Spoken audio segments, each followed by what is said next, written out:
What is up, guys? Welcome back to the channel. Today I'm going to be testing out something very new to me, which is a .357 Magnum revolver from Kimber. It's their K6s 3-inch revolver. I've got Cora with me today. She's going to be doing some of my filming. Not completely new to the double action, single action. I carried a CZ P07 for quite a while, which I enjoyed. But I'm going to test this out in what is a smaller package, but larger caliber, so to speak. With that 3-inch barrel, it seems to be fairly carryable in terms of a CCW, but it's, losing a little bit of your velocity like you would get out of a 4 or 5 or 6 inch. I think from what I've read, you're getting about 1,300 feet per second. I would like to think this could be my bear defense gun when I go out in the woods during bow season. We don't have any grizzlies around here, just black bears, so a little bit more than a 9mm, but not quite the 44 mag, obviously. So first thing I think we're going to do is test it out on some paper, see what the accuracy is like, and then we're going to hit some steel. I'm shooting from about 7 yards. I like to use a 7-yard distance because statistically that's kind of where bad things happen. I'm going to be shooting in single action first, and then I'll switch over to double action.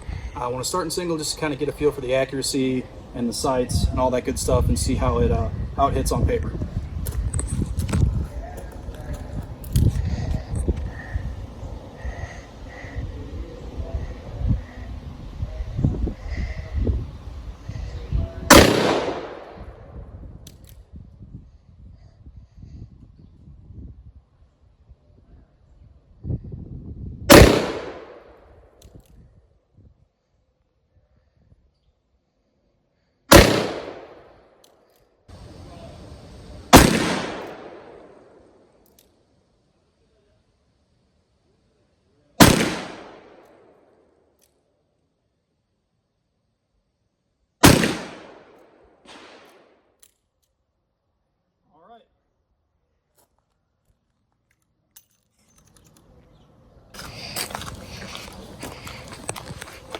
All right, so I got 2 in the box, or next to the box, on single action, and then on double action, I threw one over here.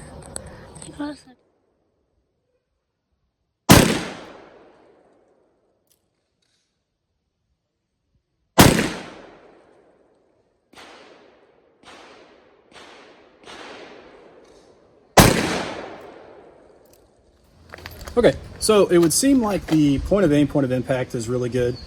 I'm not super comfortable with this firearm yet, so the accuracy I wouldn't put on the firearm, probably more on me. I have other revolvers and like 22 and things like that, but this is new to me in terms of shooting a larger caliber pistol, or excuse me, a larger caliber revolver. So I would say that it's pretty consistent on point of aim, point of impact. I've got about 3.5 inch spread going here. I dropped a couple, I tossed a couple off paper, but I'm gonna chalk that up to my inability as opposed to the firearm itself. All right, so again, new to revolvers. I do like it so far, but I'm probably gonna do horrible on this plate rack. I'm more of a pistol guy, but let's give it a shot. Ready?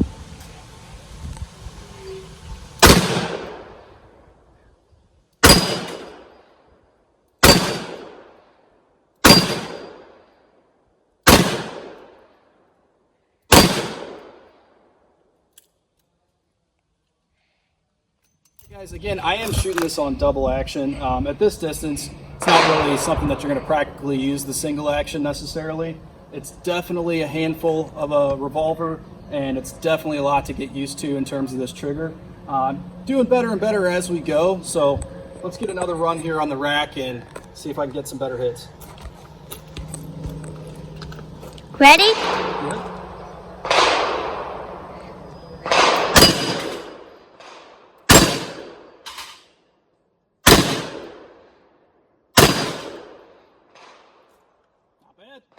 Yep.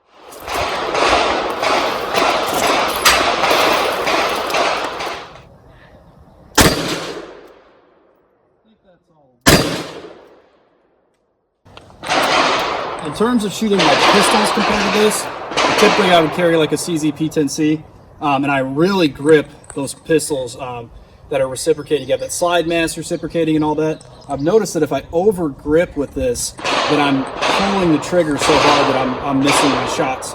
So I'm kind of having to be different in my grip style. I wouldn't say necessarily looser, but definitely a completely different grip. And not just the thumbs, because obviously you don't want your thumb out in front of the cylinder and it get blown off. But not just the thumbs. In terms of how I'm gripping the gun overall, I'm having to change it up in order to not pull my shot whenever I'm going through that double action. But I think that last run was pretty good. I'm liking this thing more and more. Not sure it's going to be an everyday type of carry gun, but it's definitely something to have in the tool bag. I'd say in terms of the single action trigger, it is very, very smooth, very crisp. The double action, you can stage it a little bit, but it is very smooth to just pull straight through. They say that this has one of the best triggers that you can get out of a revolver, second to maybe like a Colt. And I would say I don't have a lot of experience with other revolvers, but it's definitely not a bad trigger. Again, not a big revolver guy, but I can come out here and get hits pretty consistently, and then I'm improving. As you can see, my first run was terrible, my last run was quite a bit better. So it is something that you can learn and adapt to, but overall, I think it's pretty good. I do like the push button for the cylinder as opposed to sliding forward. The grips, in my opinion, are a little bit small. I did send an email to Kimber because they have a 4-inch version of this that is the Target, and the Target grips are just a little bit longer. They said that they do fit this frame, so I think I'm going to go ahead and snag some of those and throw it on there because I need just a little bit more of a grip on this thing. I think it doesn't necessarily dangle, but it is close, very close to the bottom of it, and I feel like my hand is having to be up underneath the trigger guard just a little more than I would like. Obviously, you want to be up high on the gun in general, but I feel like I'm kind of having to loop my hand forward as opposed to keeping it more straight up and down. I would just like to have a little bit more at the bottom of the grip. So I'm looking forward to checking out those Target grips and see if this makes this thing a little bit more manageable. In terms of the muzzle flip that you get out of it, it's manageable. I wouldn't say it's bad at all. Definitely not going to get back on target like you would with a standard pistol. But again, you're throwing more lead downrange, so you're going to have some trade-offs. All in all, I really like it. I'm going to continue to practice with it and see if I can get better and better. But Cora, what do you think? I think it's really cool. You like it? Yeah. Yeah, definitely not a Jerry Michalek, but just in a couple rounds here, I've kind of improved as we're going, learning the trigger and all that good stuff. All right, guys, I'm going to close this out with just some final thoughts in terms of my opinion of this firearm. Not really objective information that I'm getting on the range. This is just things that I like about it or necessarily don't like about it, or just things that I notice on how I see it and how I carry it. So let's start out with how it looks, because looks are everything. First looks are everything. It is a very handsome looking firearm. Very refined looking. The brushed stainless in contrast with the laminated wood grips, love it. I obviously know that the Hogue or the rubberized grips are really good in terms of actually holding onto the gun. But how it looks, I like the wood. I like the checkering on it. I like the proportions of the grip to the barrel. I cannot stand when they have lopped off grip, that you have this long barrel or slide and then you have a lopped off short grip. It looks dumb. Practically, it's dumb. I can't stand that. This proportionally is good. It could be a little longer, just a little bit. That's what she said. But again, I'm going to try out those Target grips from the 4-inch and see how those go. Overall, guys, I look forward to carrying this firearm in the woods. It's not necessarily going to be something where I'm like, hey, on the weekends when I go jogging or whatever, go to the grocery store, that I'm going to carry this as my CCW. Maybe after I get some more range time with it, it'll be something that I'm a little more comfortable taking to the grocery store, taking to work, what have you. But for now, I'm going to continue to shoot with it, and this is going to be my sort of backup or self-defense gun when I go out and bow hunt. So here in Missouri, we don't have a lot of big critters. We got black bears, and we're getting more and more of them. And I get a little nervous about being out there and only having my bow. And then I could bring my 9mm with me, my CZ. But I like the option of having something in a larger caliber. Now, I know what you're thinking. It's a short barrel. It's a snubby. But I think it's somewhere in the middle of snubby, which would be 2-inch, and 4-inch, which would be your standard or longer barrels or whatever. Is it getting your full velocity out of that cartridge? No. Is it neutering that cartridge? I don't think it is at all. Again, here in Missouri, it's black bears. I would feel pretty comfortable carrying this, especially it's going to make a lot of noise. It's going to have a lot of concussion. Hopefully, if I need to shoot it, shooting at it, and I hit it, and I would find it hard to believe that 158 grain 357 Magnum wouldn't deter a black bear. Again, guys, black bears are not like the 1,000-pound, coastal grizzlies, or excuse me, coastal brown bears, or like a grizzly or anything like that. We're talking 250-pound to 500-pound, which is huge black bear here in Missouri. And most of the black bears here in Missouri look like dogs. But nevertheless, it's just something that I want to throw on my side or throw in my pack or on my binos as a little bit more, comfort in terms of being out in the woods with just a stick and a string. So I think I'm going to replace the 9mm when I'm out there with 357 Magnum. And again, that's in the woods. And if anything, for nostalgia's sake, there's something to be said about these older guns, whether it's revolvers or it's shotguns or rifles, what have you. Just the old wood and iron. I mean, just guns that they paid as much attention to the looks as they did to the function. Like I go bird hunt.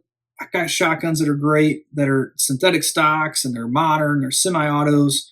But there's something about going out with an over-under and flushing birds. It just feels right. It feels like you're carrying on a tradition, carrying on history, and so on and so forth. And I feel like this kind of fills that niche as well. So I look forward to this piece of history, as it were, being on my side. Now, I know it's a newer revolver from Kimber, but revolvers in general, even double actions, have been around for a long time. And it's based off of models that are, that have been out there for decades, maybe a century. So, yeah, I look forward to it. I like the history of the revolver. I like the option of having a larger caliber other than a 9mm. And that's where this thing's home is going to be, which is out in the woods with me when I go bow hunt during the fall. And then, like I said, maybe down the road, it'll go with me to the grocery store. We'll see. So I have not seen a lot of videos of these. I've seen a couple shorts, maybe a handful, but I haven't seen a lot of in-depth on this revolver. And this wasn't necessarily in-depth by any means. I hope you guys found it useful, but yeah, let me know what you guys think. I hope it gains in popularity.